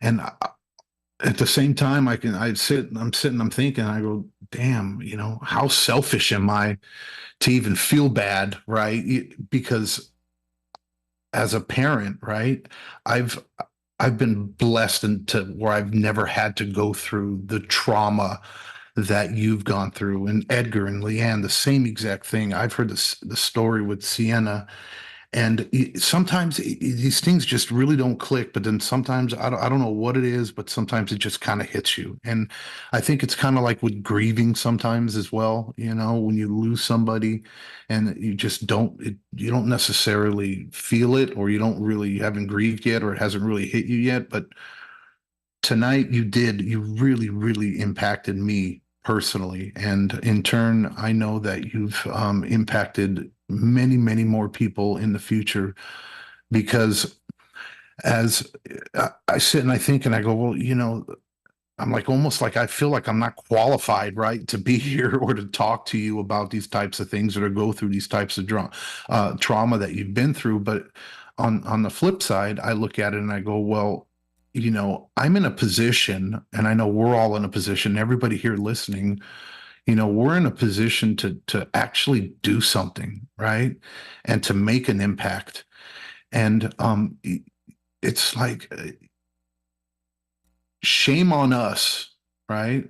For all the times we walked into a backyard, and we, I think of the times when I've talked on the phone with some pool guys, and everybody would like complain about the pool toys being left in the pool, right? And what an inconvenience it was to have the pool toys in the pool, right? And we had to move around it, or oh, they left the fence up, and I got to service a pool around a fence in the backyard, right? Or a safety net. Oh, I don't service pools with the safety net. Because I gotta do this, or I gotta do that. You know what I mean? And it really, to me, I know personally, I could have done a better job when those things came up, to step up and say, I know I failed. And that I think that's kind of where it's really gotten me, because I know I could have done better in the past years, to land that message home, because I was aware of it, but I fell into that class of it. It hasn't happened to me. It's never going to happen to me, right? It's that mythical thing, that only happens to other people. And to be honest, I'm pretty pissed with myself. But I can honestly say, right now, that moving forward, I know that will always be the center of conversation. And I've probably been to like, what, 15 different new home quotes, right, in the past month, talking to new customers and new clients, right? And none of this came up, and I knew about it, right? And we sit there and we talk about, we try to look at in the backyard, and how do we land the account, or is this an account that we need to land, or what price am I going to charge, or what equipment needs to be done, things need to be taken. But we don't talk about this, probably one of the most important thing, which is human safety, right? We talk about the importance of water chemistry, and making sure people are safe from pathogens, and that people don't get sick when they're swimming in our water, right? But we forget about the things we can do as professionals, or as individuals, or as human beings, to prevent little children from dying, right? And shame on us for not doing that.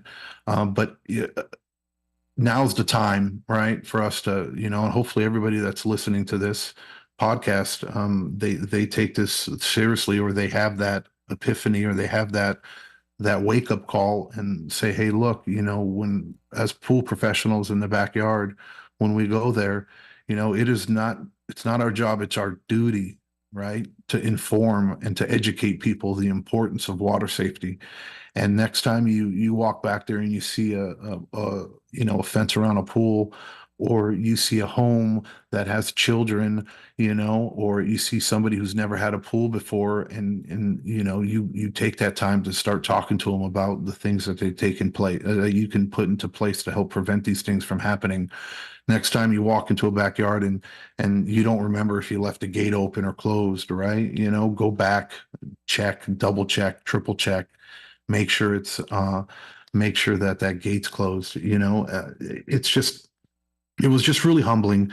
And this isn't about me, but I just wanted to kind of give you my commitment, Casey, coming from us and our family and Pool Nation and my personal company and what we're going to do. And so that you did have an impact tonight, a huge impact, because fortunately, we've been blessed to where we have reach and access to many, many people, right? And many pool pros and many customers and people that we talk to every single day. And I'm going to do my duty and my job to make sure that if I can help prevent another child from passing away from an unfortunate preventable thing like drowning, then I'm going to make sure that I do that. So thank you so much for coming on. I know it's not easy. And it doesn't matter how many times you say it or talk about it. You are a superhero in my eyes. You really are. And I mean that from the bottom of my heart. Thank you. And I look forward to having a next podcast so we can dig a little bit deeper. Todd, Aquastar, you guys are the shit. I can't wait. I can't wait to be a part of that podcast so that we can dig a little bit deeper and talk about some of the other things we can do as professionals to make this happen, and actually, put our money where our mouth is, and let's make a change together. That's good. I'm the humbled one. I am beyond grateful. I'm just in awe, because like you say, the stigma that attaches to you when you've lost somebody to something that's preventable, you get crucified, and it's judgment and it's guilt and it's all of the above, and and keeping that wound open. But people like you and everybody on the call and everyone within the pool industry, you're helping. You want to help. And I just think that our voices have to now, instead of working in silos, need to come together and be louder and stronger. Absolutely. This podcast could be a training video. Casey, you are a queen. Thank you so much for your service to the industry and drowning prevention. And then our boy Todd sent me a quick message. Well, he sent it on Facebook. It says, "We start now!" Exclamation mark. So I absolutely love it. Casey, thank you so much for taking the time to leave your family behind, to come over and travel to be on the podcast. To be honest with you, I'd been looking forward to this podcast for a very long time. And I even talked to Leanne about it a couple of times. I knew it was going to be a difficult conversation, and I know that obviously we bonded. We were very fortunate that we didn't lose our daughter, but it was the most difficult time in my life, period. I don't think there'll ever be a moment that difficult where you're sitting in a hospital room and you don't know if your child is going to make it or not. Like you just, I wish that would never happen to anybody, because being there, you're in this mental chaos. And I remember just going to my knees and just praying to God and saying, please just let me keep her. I don't care if I have to spend the rest of my life taking care of her. I had the same prayer. I don't know how, to be honest with you, I don't know how you do it. I'd be broken. I'd be completely broken. I wouldn't be the person that I am today. So I'm grateful. But with that said, I am going to probably categorize you as the most badass woman that I know. Oh, I don't know about that. I don't know about that, but I thank you. I thank you for the support. Like, what I can't get over is just the people that have lifted us up and supported our mission, and yet they've never lost anybody to drowning, and they've never experienced it. And that's what makes me so in awe of the whole entire process and this journey, and I don't take a moment for granted. I thank God every single moment of every day for allowing me to have the strength and the ability to do what I'm doing. Yeah, it keeps the wound open, but if it means saving lives, it's worth it.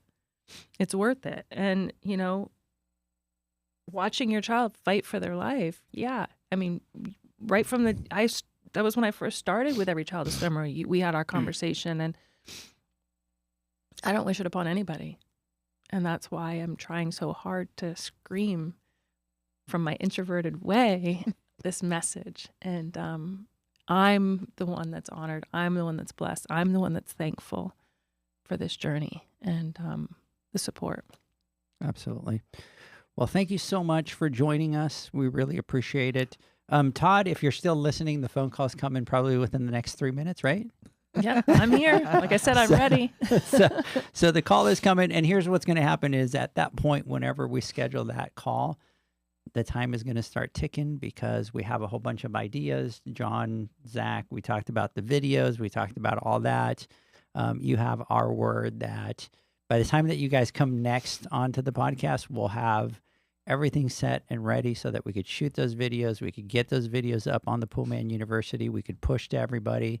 We can get the collateral. We could talk to Alex and try to do as much as we can to help you. Thank you so much. Thank you. So, hey, everybody, thank you for joining us on this special episode. Obviously, this week is 4th of July, so we did the podcast a little bit earlier in the week. Zach, John, I know that it's really late for you. Well, not so much for John. John's just getting started for tonight, but Zach is already past due 2 hours and 9 minutes from his bedtime. So, so anyways, thank you so much for everybody that stayed on. Thank you so much for everybody that jumped in with all the words of support. Once again, Todd Pieri, Aquastar, thank you so much for everything that you've done. And we'll catch you guys next Wednesday on the Instagram Live. Have a great one. Bye, guys. Thank you. See ya.